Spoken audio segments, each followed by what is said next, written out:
primary ignition. Welcome to Unlimited Power. My name is D-Rod, and here's my Twilight of the Republic pre-release guide for Star Wars Unlimited's newest set. This one is for Pre Vizsla, a Mandalorian leader that we saw a lot in the Clone Wars series. And so let's go ahead and take a look at what he does as a leader and a leader unit. Now, if this is one of your first time watching one of my pre-release guides, I always want to start off by saying the goal here is to look at commons and uncommons within the set that can really build the foundation of what this leader is trying to do.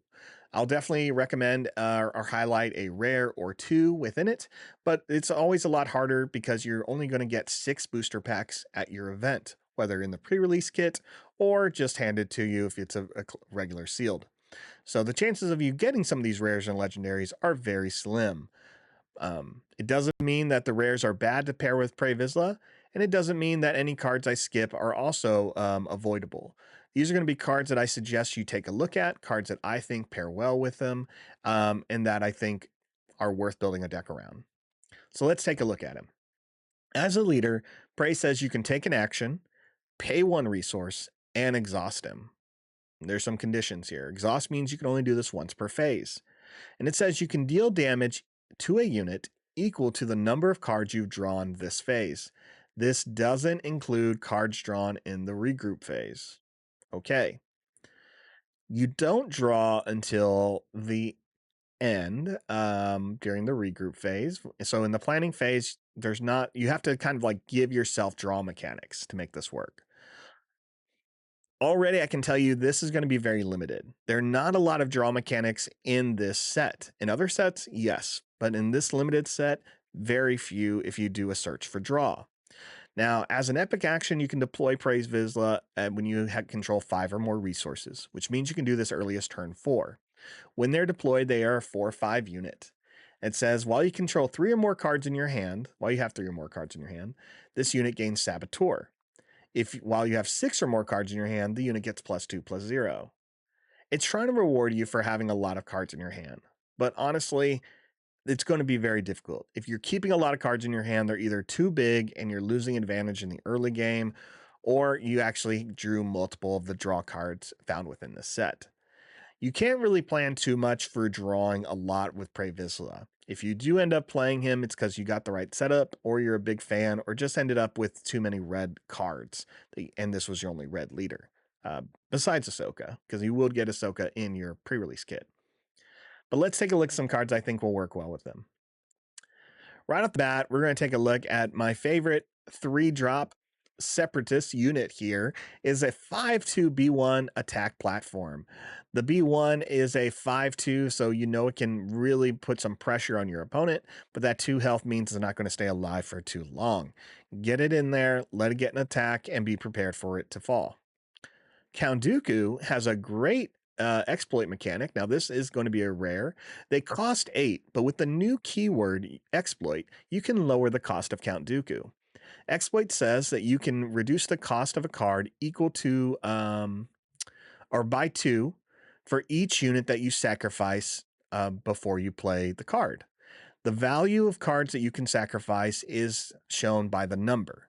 So if it says exploit 2, I would have to defeat 2 units off my board, and then I can lower the cost of Count Dooku by a total of 4 since they give me 2 apiece.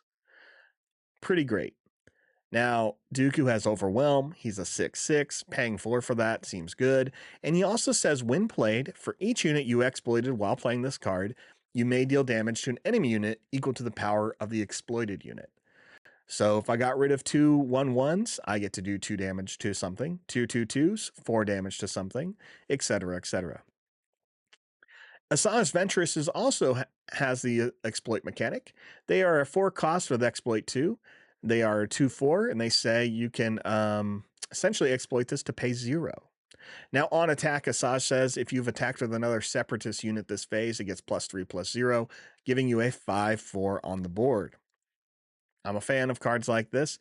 And with Pre Vizsla, you're really looking at a lot of more of like the bigger cards to keep your pressure going. So you really want to think about like tempo and momentum here when you're playing Pre Vizsla. Other cards in the aggression aspect, I'm going to recommend Heavy because I think they're a solid 4-cost card. They have the new ability keyword Coordinate that allows you to trigger whatever it is when you control 3 or more units. In Heavy's case, when you have Coordinate online, it becomes a 6-2 when it or 6-4 when it attacks because it gets a +2 bonus from raid. Heavy Heavy's best ability is when he's defeated because it allows you to deal 1 damage to each enemy unit on the ground arena. So you can clear the board of battle droid tokens or weaken your opponent's board. One of the few draw cards in this set is Strategic Analysis. Pay 5, draw 3 cards. I don't mind paying 5, I guess, in the right situation. We're going to talk about draw cards, but if you really have to play this, then sure. Like, you can deal 3 damage to a unit thanks to Pre Vizsla. Maybe you can set up his Saboteur ability or his strengthening ability of giving him that +2, I think. Making him a 6. It's just a situational card, and sometimes you may need to do something else with it. But if you hold on to it for Pre Vizsla's deployment, I think that's going to be the best value here. Last is Grenade Strike, 2-cost unit event that says deal 2 damage to 1 unit and 1 damage to another in the same arena. You really want to keep the board clear as much as you can and let some of your units get through. Grenade Strike is going to help with that. In the command aspect, let's look at Confederate Courier, a 2-cost space unit that's a 2-1, but there's value here when it dies because you get a battle droid token. Droid tokens or any tokens are going to be important. You really want to make sure you're using a lot of the abilities within the set, especially because Prey is setting you back with that, not giving you a strong keyword mechanic in himself. So getting tokens is going to be important. You can use tokens for things like the Bactoid Spider Droid. Exploit 2, so you can pay 4 for this card, that it's a 5-6 with ambush. Great value there with that ambush ability. Next is a 5-cost unit known as the Kraken. Unique unit that's a 2-5 that says when played, create 2 battle droid tokens. And on attack, give each friendly token unit +1/+1 for the phase. If you're going to go wide with these tokens and use them for exploit, get some value out of them with Kraken and let him swing first, have your droids follow, and then play something like the Bactoid Spider Droid afterwards. For Vigilance, we've already talked about cards like Wartime Trade Official, where essentially it dies, give you a battle droid token. Seems good. Morgan Elsbeth, though, can be a card you want to consider that works well with Pre Vizsla. Another rare here, they are a 4-cost ground unit that's a 3-6 with Restore 1. Restore is the keyword that says when you attack, you may heal whatever X value is from your base. So 1. Now, on attack, you may defeat another friendly unit, and if you do, draw a card. So there are going to be some units you're okay killing, some that are just 1/1s that you're fine with, some that may give you a reward when you kill them. But either way, drawing a card will allow you to trigger Pre Vizsla's ability. Last is Death by Droids, a 5-cost event that can defeat any unit that costs a 3 or less, and then create 2 battle droid tokens for it. Decent removal. There are plenty of removal cards within Vigilance, but these are the ones I wanted to highlight.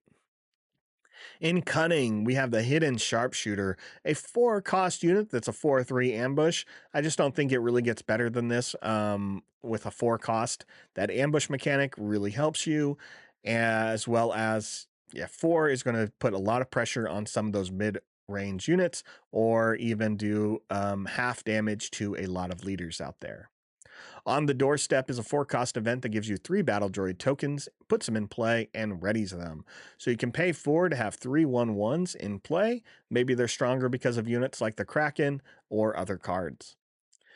Next is Prisoner of War. Prisoner of War says a friendly unit can capture an enemy non-leader, non-vehicle unit. If that enemy unit cost is less than the friendly unit, create 2 battle droid tokens. This card is great as an uncommon because it may get rid of your opponent's non-vehicle bombs, things like Count Dooku or Asajj Ventress, Morgan Elspeth, things like that. You want to make sure you have a few answers to deal with stuff, and if you can get 2 battle droid tokens from it, great. If not, that's okay. Just use the momentum you have, use the opportunity, and Yeah, that's why these capture cards are there, because it can make a big difference for the turn. In the villain aspect, Merciless Contest allows you to pay 3, defeat a non-leader that you control to defeat a non-leader your opponents control. Now, in multiplayer games, this is even better, but in a 2-person game, this gives you some value. You'll be able to get rid of one of your token units for one of your opponent's non-token units. Create more tokens using cards like Droid Deployment, where you can pay 2 for 2, or you can even exploit the Battle Droid Legion for 9. Lower this cost down to 5, and you have a 6/5 on the board that says when defeated, create 3 Battle Droid tokens. Now, in the non-aspect, we finally get to see another rare. I've recommended 3 rares in this guide, and it almost feels like you have to go rare heavy with Pre Vizsla. But Brain Invaders is solid here because he says, as a 4-cost ground unit, each leader loses all abilities except for epic action and can't gain abilities. So Pre Vizsla, who is almost not useful. I don't want to say useless, but it does put everyone closer to a level playing field. Pre Vizsla does not lose a lot from Brain Invaders being in play, but your opponent's leaders do, depending on who they have. So you can use a card like Brain Invaders to your advantage, where your other opponents may be frustrated that this was their rare drop. Volunteer Soldier is an easy card to play if you're putting out trooper tokens, because it costs 1 less, and it's a hits for 3 because of that raid 1 ability. Last is Private Manufacturing, a great card that will allow you to draw cards to trigger Pre Vizsla, and if you control no token units though, you do have to put 2 cards from your hand on the bottom of your deck in any order. More than likely, you'll have a a token unit in play. This is my recommendation for playing Pre Vizsla. Am I excited to play him in a limited format? Not so much, but if I have to, I know these are all the cards I'm going to be really looking at on how to get some value here, especially if I'm stuck with a lot of red. That'd be my recommendation for you. If you get a lot of red and he's your only leader, and it's just not, especially if it's red villain, you're going to go in this direction in a pre-release. If you do have a lot of red, I recommend checking out my Ahsoka video, which is going to have a little bit more consistency and more effectiveness as an epic leader. But either way, excited for Pre Vizsla to finally enter this game as a leader. Excited that I can play him in Constructed and take more advantage of this ability. And I think it'll be fun. I think it'll be fun in Constructed. Thanks so much for watching. If you end up playing Pre Vizsla, let me know how it goes at your event. What rares and legendaries did you find were really beneficial with him? How did it go, and what colors did you pick? Let me know in the comments below. Thanks for watching. Wish you all good luck, and may the Force be with you.